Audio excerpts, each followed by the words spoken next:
effectively celebrated our 10th birthday in April of this year. So operation began here at the Y in April of 2007. The Y became an entity in Avery County simply because of one individual. Phyllis Crane was the CEO of the Crossnor School here locally and had a donor from Atlanta by the name of Tom Cousins that had an interest in helping the children at the Crossnor School. When he visited Phyllis and asked what would be the dream for her kids at Crossnor, her answer was a swimming pool. As we all know, the majority of the water here in the mountains is cold and it's moving, so learning how to swim here was difficult for a number of kids. So she said, we don't have a pool, we do not even have a YMCA. With Tom being a big Y advocate in Atlanta, he goes, well, let's make that happen. And 10 years later, here we are. Well, I began in the CEO role here about 5 years ago, and I grew up in the Y in South Carolina, and it was a little difficult for me navigating our Y because we very seldom saw any children in our hallways. So for me, the first thing that I wanted to accomplish as the new CEO here was to really increase our youth programs here within the Y.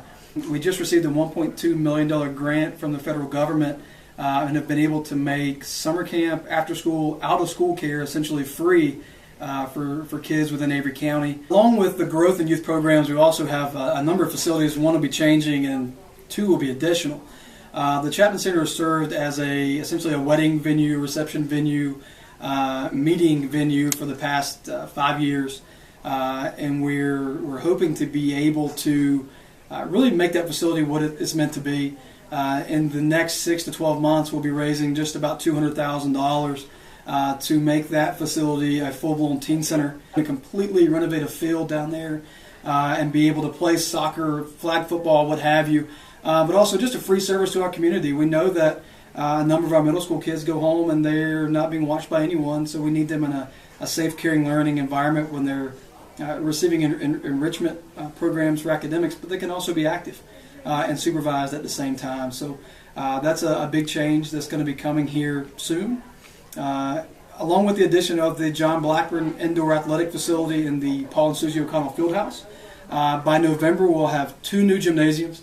And we'll also have a field house equipped with batting cages, golf simulators, indoor turf, weightlifting facilities as well. So thanks to the Thorson Foundation, we bought 3 golf simulators to go into the O'Connell Fieldhouse. And what we have here is essentially just a net and the screen set up that will have a SkyTracker simulator on the floor that will talk to an iPad, which talks to the projector and puts on the screen, let's say, how far your ball went, what direction it went, what your swing speed was, and those types of things. So you can club yourself on these machines, or you can come in and put in Pinehurst number 2, and you can play 18 holes at Pinehurst without having to be out in the heat and those types of things. So we hope that during the wintertime we really drive up some program revenue and some opportunities for our communities in here through golf lessons, or just being able to come in and play around the golf in the snow. If you want to be part of a family, if you want to be part of an organization that gives back to the community, then this is the place for you. But if you are just looking to push weights around, this probably isn't the place for you. It is the biggest thing, and we understand that. But the family atmosphere, the opportunity to make a difference and be part of something bigger than a gym and a swimming pool, this is where you need to be.